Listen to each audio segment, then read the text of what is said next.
They don't fear you because you're wrong. They fear you because you see. Because you walk into a room, and without a word, you notice everything they've spent years trying to hide. You feel it, don't you? That quiet distance, that subtle discomfort in their eyes when you don't laugh on cue, when you pause before you speak, when you refuse to play along with shallow performances. It's not your aggression they fear, it's your awareness. You're not dangerous because you dominate. You're dangerous because you don't need to. You're dangerous because your mind moves in shadows they pretend don't exist, because your silence says more than their smiles ever could. And that's why they pull away. Not because you said too much, but because you saw too much.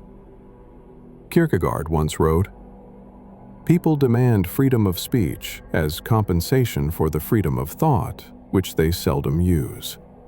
But you think, you question, you observe, and that alone makes you a threat in a world built on passive compliance." Modern relationships aren't built on truth. They're built on comfort, on illusion, on mutual denial. And the intelligent man? He's allergic to denial. He peels back masks. He hears what's not said. He watches how love turns into leverage, how connection becomes performance, how validation becomes control. And that's why they fear you. Not because you're cold, but because you refuse to be manipulated. Because you refuse to play the part they've rehearsed since childhood. Kierkegaard warned us, the crowd is untruth. And when you refuse the crowd, when you choose silence over spectacle, depth over dopamine, alignment over applause, you break the system they've built to keep people predictable, obedient, asleep. And this is just the beginning. Because once you see through the illusion, there's no going back. And the further you go, the lonelier and more powerful you become. You thought clarity would bring connection, but instead, it brought silence, distance, discomfort. Because when you start seeing through the game, you become unplayable. And in a world where most relationships run on scripts, a man without a script is a glitch in the system. Kierkegaard said, "Life can only be understood backwards, but it must be lived forwards." And the intelligent man? He lives forward, but he sees backwards. He sees the patterns. He sees the power dynamics behind the poetry. He sees the seduction behind the softness. He sees the fear behind the flattery. So what happens when a man stops chasing what's shiny and starts chasing what's true? He becomes still, not passive, present. He becomes discerning, not cold, controlled. And that kind of stillness terrifies a world addicted to chaos. You want to know what real danger looks like? It's a man who doesn't need the game to feel alive. It's a man who doesn't chase highs because he's already met his own lows and made peace with them. Kierkegaard knew this. He walked away from the only woman he ever loved, not because he didn't care, but because he cared too much. Because he knew that living in truth meant giving up the comfort of illusion, even if it cost him love. That's the sacrifice of the intelligent man, to walk away from roles that feel familiar and step into solitude that feels unbearable, but honest. And the more intelligent you become, the more isolated you may feel, not because you're broken, but because you've stopped pretending. You scare people not because you are unkind, but because you are unconditioned. And a man who cannot be conditioned cannot be controlled. And a man who cannot be controlled cannot be used. And a man who cannot be used is feared. But this fear they have of you, it isn't the end, it's just the threshold. Because the next step is where you stop being misunderstood and start being dangerous. You don't intimidate them with power. You intimidate them with presence, with how still you are, with how much you see and say nothing. Because nothing is more disarming than a man who watches without flinching. You speak little, but when you do, your words cut through illusions like glass. You look at someone and they feel exposed, not flattered, seen. And being seen is unbearable for those still clinging to their masks. Most people don't want truth. They want reinforcement. They want comfort. They want to be told their illusions are real. But the intelligent man? He burns illusion wherever he goes, even in love, especially in love. Because love for him is not convenience, not nostalgia, not addiction dressed up as chemistry. For him, love is truth. And truth doesn't perform, it reveals, it reflects. It requires you to look and not look away. That's why they resist you. That's why they twist your clarity into coldness. Because you don't chase, you don't beg, you don't explain yourself 10 times just to be understood by people who don't want to understand. You walk away, not because you're angry, but because your soul refuses to audition for love. And that kind of man, calm, sovereign, silent, is more terrifying than any tyrant. Because he chooses. And choosing, consciously, is rebellion in a world of reactions. You want to know why intelligent men scare modern women? It's not because women are shallow, not because they're manipulative. It's because we live in a world where performance is expected, and presence is rare. And presence? It's raw. It's steady. It's non-negotiable. It cannot be seduced, only met. But meeting it requires depth, and most would rather sleep than descend into their own abyss. Kierkegaard understood this paradox. He loved Regina Olsen, but walked away, not out of coldness, but out of reverence, because his soul was too wide to be compressed into a role. And if walking away felt like death, so be it. Because a man who betrays his soul to be held isn't loved, he's just used. And the man who sees that truth can never love the same again. Once you see it, you can't unsee it. The script, the roles, the quiet suffocation of trying to be what the world wants, just to feel acceptable. And that's when something inside you breaks, or maybe finally comes alive. Because the deeper you go, the more the illusion unravels, especially the illusion of what it means to be a man, in a world that confuses performance with presence. Kierkegaard wasn't interested in success as the world defines it. He wrote, "The greatest hazard of all, losing oneself, can occur very quietly in the world, as if it were nothing at all." And that is exactly what has happened to millions of men. Not loudly, not violently, but quietly. They disappeared into approval, into charm, into being palatable. They laughed on cue. They flirted with masks. They offered their power in exchange for acceptance. And one day, they looked in the mirror and saw a stranger. But the intelligent man, he can't pretend forever. The mask begins to burn. The role begins to rot. He notices that what others call confidence is often just arrogance in a nice suit. That what they call love is often dependency with a pretty caption. That what they call chemistry is often just unresolved childhood trauma echoing between two wounded people. He sees it, and once you see, you suffer. Because now you don't belong. Your questions ruin comfort. Your clarity disrupts ceremony. Your presence offends the performance. You don't mean to, but you do. And this is where the Kierkegaardian paradox hits. You either betray yourself to be accepted by the world, or you betray the world to stay loyal to your soul. And most men, they choose the first, because it's easier, because it's praised, because it comes with applause. But the intelligent man, if he is brave, chooses the second. He chooses to walk the narrow road where silence grows louder than applause, where solitude becomes sacred. And in that silence, something begins to shift. You no longer move to be seen. You move to stay real. And that kind of man, the man who acts from alignment, not applause, is about to become a mirror the world cannot escape. Let's talk about love. Why does your presence make her uneasy? Not because you don't care, but because you care differently. You don't chase, you observe.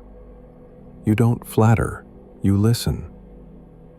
You don't collapse into emotional theatrics just to prove you're invested. You are selective, not indifferent, discerning. And discernment is terrifying to someone who's used to being worshipped without effort. Because the intelligent man doesn't worship, he sees. He sees through smiles, through manipulation cloaked as vulnerability, through affection laced with control. And that kind of sight? It's spiritual X-ray vision. Not loud, not aggressive, just clear. And clarity, in a world built on confusion, feels like violence to those still hiding. That's why they call you cold, distant, difficult. But they're wrong. You're not cold. You're anchored. You don't hate women. You just don't worship illusions. You don't fear love. You fear faking it. You've seen too much to pretend you don't. And pretending? That's what most people call compatibility. But you're done pretending. You've walked through too much fog to go back to the stage. Kierkegaard spoke often about the sacred duty to become a self, not a mirror, not a role, not a reflection of someone else's script, but a self, raw, whole, inwardly sourced. And to become that, you must sit in silence. You must stare into the void until it shows you not what you should be, but what you've always been. And when that happens, you stop chasing what insults your depth. You become the man who can walk into a room and not need to be understood. You don't seek attention. You radiate presence. And the world doesn't know what to do with a man who's no longer for sale. So they try to label you, dismiss you, shrink you down into something less confronting.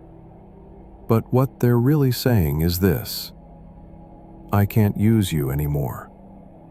And in a system built on usefulness, being unusable is the most radical thing a man can be. Once they realize they can't shape you, they'll try to shrink you. They'll twist your depth into distance, your clarity into arrogance, your stillness into emotional absence. Not because you are those things, but because they need you to be. Because if you're not the problem, then maybe they are. Kierkegaard wrote, "Once you label me, you negate me." And that's how they'll try to survive your presence, by reducing it. You are not cold, you are composed. You are not arrogant, you're self-possessed. You are not aloof, you are simply done performing. But they won't reflect, they'll label, because labels are easier than transformation.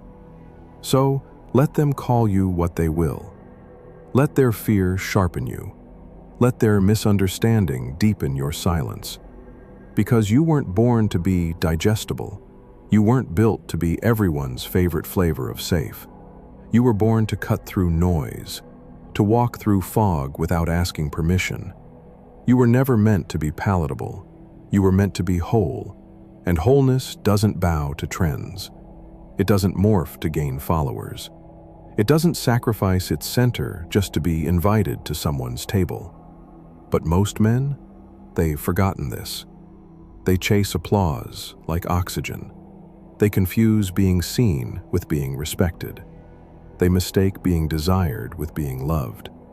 And that's how they lose themselves, slowly, politely, permanently. But the intelligent man, he doesn't play to the crowd. He plays to his soul. And most people don't clap for that. They stare, they whisper, they call you intense, too much, unapproachable, and they're right. Because in a world built on noise, your silence is disturbing. In a world built on emotional dependency, your sovereignty is offensive. In a world of instant access, your boundaries feel like war. But that's not your burden, that's your signal. You've stopped asking, will they accept me? And started asking, will I respect myself if I stay?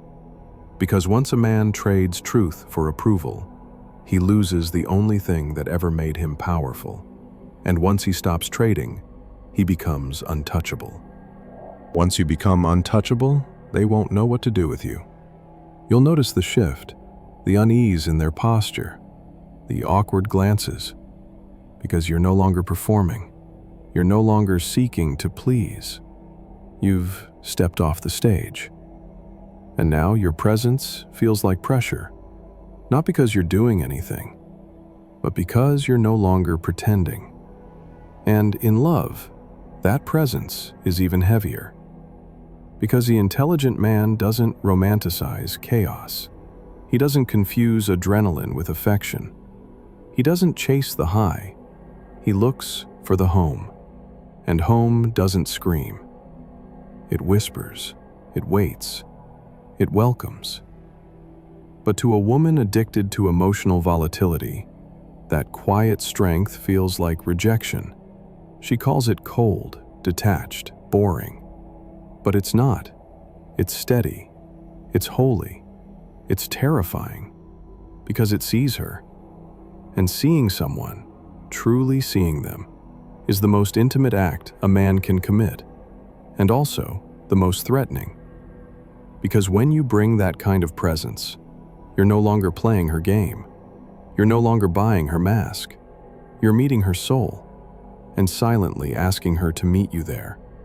But if she's not ready, she'll run, she'll attack, she'll project. Because presence requires one thing most people fear more than anything: responsibility. You are no longer a fantasy. You are a reflection, and that reflection forces her to see what she's still hiding from. You don't raise your voice. You don't beg for love. You don't bend into whatever shape keeps the peace. You stay rooted. And that kind of man, calm, clean, silent, is the rarest kind. Not because he's better, but because he refuses to betray himself to be loved. And in a world of emotional shapeshifters, authenticity is offensive. Kierkegaard knew this isolation. He wrote, "Anxiety is the dizziness of freedom." He walked away from the woman he loved, not because he didn't feel, but because he felt too deeply to pretend. And now you face the same choice. Will you shrink yourself to be seen, or will you stand as you are, even if it means being feared, misunderstood, or alone? Because what comes next doesn't require more effort. It requires more stillness, and most men have never learned to sit with that kind of power. They say you've changed, that you're distant now, hard to reach, too intense, too deep. But you haven't changed. You've returned. Returned to silence, to discernment, to the place most men run from: yourself. You no longer fill the silence with noise. You no longer beg to be seen. You no longer fear being alone. You sit in it. You study it. You build from it. While other men flood their schedules to avoid hearing their own soul, you listen. And when you meet a woman, you don't try to impress her. You don't try to fix her. You don't try to save her. You simply see her. And that sight isn't flattering, it's purifying. Because to see someone clearly is to strip away performance, to demand nothing but truth. And truth? Truth doesn't flirt, it doesn't seduce. It reveals, and what it reveals cannot be unseen. That's why you're avoided, misread, feared. Because your presence exposes what others hide. Your silence becomes confrontation. Your calm becomes resistance. Your standards become judgment, even when you impose nothing. Because you are no longer mirroring the room, you've become the mirror itself. Kierkegaard called this man the knight of faith. He walks without needing recognition. He chooses without waiting for applause. He carries his flame where the world only offers smoke. He's not cold, he's whole. He's not loud, he's anchored. And that's what makes him dangerous. Not because he threatens the world, but because he no longer needs it to define him. And yes, you will lose people. You will outgrow rooms. You will walk away from what once felt like home. But in that fire, something unshakable will rise. A peace that isn't earned, but remembered, because it was always yours. So if they say you're too much, good. If they say you're hard to love, good. If they say they don't know what to do with you, good. That means you've stopped being a product. That means you've stopped shrinking. That means you've started to matter. Because the world doesn't need more charming men. It needs more anchored ones. Men who choose presence over performance. Men who walk away when love demands self-abandonment. Men who don't flinch when silence gets loud. And if you are becoming that man, then stay close. Because what comes next isn't easier, but it's real. And if this spoke to something buried inside you, don't let it die here. Like this video, share it with another man who's still trapped in the fog. Subscribe for more truths they'll never teach you in school. And if you're ready to walk deeper into the fire, the next step is waiting.